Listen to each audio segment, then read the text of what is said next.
दोस्तों मारी गुज्जूनी मौज चैनल में आपનું સ્વાગત છે। આજના વિડિયોમાં આપણે વાત કરવા જઈ રહ્યા છીએ કે આજે તો ઠાકોર ફેમિલીમાંથી અચાનક મમ્મી પપ્પા કાજલબેનના ઘરે ગયા। અચાનક જવાનું કયા કારણથી થયું દોસ્તો, કોની તબિયત પૂછવા માટે ગયા હતા, બે ત્રણ સમાચાર પૂછવાના હતા અને વિયુને આ કઈ વસ્તુથી તેના કાકાએ ડરાવી અને તેમની આ જે ત્યાં પાળતું આ આશુ ડોગી છે એને આ શું કરી દીધું અને દિવ્યાંશ ભણાભાઈને શું કરવું છે, મામાના ઘરે આવવું છે કે શું, બધી જ માહિતી મળશે તમને આપણા આ વિડીયોમાં। મારી ચેનલ ઉપર નવા હોય તો ચેનલને फटाफट लाइक शेयर एंड सब्सक्राइब कर दो। Full video in Thakur family vlog channel दोस्तों फूल वीडियो ની લિંક ડિસ્ક્રિપ્શન માં મૂકેલી છે, ત્યાં જઈ તમે આખો વિડિયો વોચ કરી શકો છો। આવી ટૂંકી ટચુકડી લાઈવ લેટેસ્ટ ટ્રેન્ડિંગ માહિતી મેળવવા માટે કરી દો મારી ચેનલને ફટાફટ સબસ્ક્રાઇબ। તો ચાલો દોસ્તો વધારે રાહ ન જોતા આપણે વિડિયોની શરૂઆત કરી દઈએ। તમે વિડિયોમાં લાઈવ જુઓ કે આજે તો રાકેશભાઈ તેમના મમ્મી પપ્પા પહોંચી ગયા છે સરગાસણ કાજલબેની બાના ઘરે। તો દોસ્તો કયા કારણથી ગયા હતા, અચાનક કાજલબેનના ઘરે જવાનો પ્રોગ્રામ શા કારણથી થયો, જુઓ બેની બાદ પિયરના લોકોને જોઈને ખુશ થઈ ગયા અને ઘર આંગણે બહાર તેમને આવો કહેવા માટે આવી પહોંચ્યા છે। લાડકી ભત્રીજીને તો તેમને તેડી લીધી છે અને તેમના મમ્મીને બધાને તેઓ ભેગા થઈ રહ્યા છે। તેમના મમ્મી, કાકી, માસી બધા જ લોકો કાજલબેની બાને જોઈને ખુશ થઈ ગયા। કાજલબેની બા સામે એમને લેવા માટે ગયા હતા। તો દોસ્તો એમના મમ્મીને કયા કારણથી આવ્યા હતા ચાલો તમને જણાવી દઈએ। તો તેમના સાસુને આંખે મોતી ઉતરાવ્યું હતું તો તેમની ખબર પૂછવા માટે આવ્યા હતા અને તેમના જે બાપા સસરા થાય એમની પણ ત્યાં થોડીક તબિયત ખરાબ છે, કેન્સર જેવી તકલીફ છે, તો એમની ખબર પણ પૂછવી પડે ને એટલા માટે આવ્યા હતા। બેની બા તો અહીંયા ચા બનાવી રહ્યા છે અને રસોઈની તૈયારી પણ ચાલુ છે।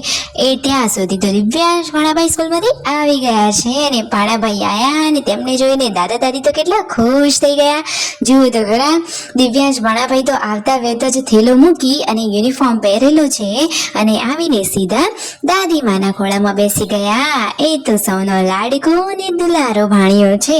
જુઓ તો ખરા કે ઘરમાં ખુશીઓ છવાઈ ગઈ અને કાજલબેની બા પણ આજે તો ખુશ છે અને વિયુને જુઓ આ રાકેશભાઈ નકલી ગરોળીથી ડરાવી રહ્યા છે અને પછી યશુને તો એવી ડરાવી કે એ તો આ બહારના રૂમમાંથી સીધી અંદર દાદા જોડે જતી રહી।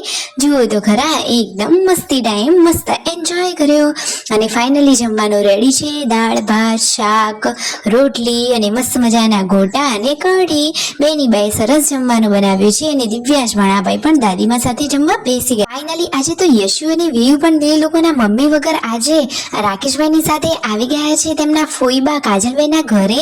કાજલબેનનું ઘર તો એકદમ સરસ છે, અહીંયા બધા બેઠા હતા ને પછી ખબર પૂછવા માટે ગયા। તો આ છે એ દાદા કે જેની તબિયત થોડી ખરાબ છે, એમને થોડી કેન્સરની તકલીફ છે, તો ખબર પૂછવા માટે બધા લોકો અહીંયા આવ્યા હતા। અને આ છે જુઓ દિવ્યાંશના કાકા થાય કે તેમના ભાઈ થાય તમે ઓળખો છો, એ તો યશુ સાથે અહીંયા રમી રહ્યા છે। અને જુઓ કે કાજલબેની બા તેમના મમ્મી પપ્પા બધાને લઈ પછી ઘરે આવ્યા અને આ રૂમમાં છે તેમનું પાલતું ડોગી કે જેનું નામ છે આશુ। એને તો અત્યારે 3-4 બચ્ચા પણ છે, તો અત્યારે તેને અલગ ઉપર આ રૂમમાં રાખવામાં આવે છે। જો રાકેશભાઈ તેને મળવા માટે ગયા હતા, એ તો એકદમ પાલતુ અને પ્યારું ડોગી છે। હવે બધા લોકો ઘરે જવા માટે નીકળી રહ્યા છે અને દિવ્યાંશ ભાણાભાઈ કહે છે કે મારે પણ આવવું છે અને યશુને કહે છે કે બેન તું તો અહીંયા રહી જા। જુઓ તો ખરા કે ભાઈ બહેનનો પ્રેમ। ફાઇનલી અહીંયાથી બધા લોકો વિદાય લઈ રહ્યા છે અને કાજલબેની બા ને તેમના સાસુ થતો વ્યવહાર કરી રહ્યા છે। દિવ્યાંશ ભાણાભાઈને દાદા કહે છે કે આવજો, પછી ફાઇનલી બધા લોકો ઘરે આવી ગયા।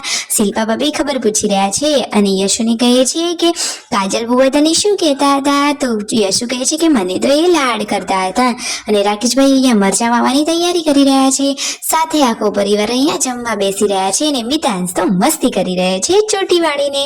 Like share and subscribe my channel.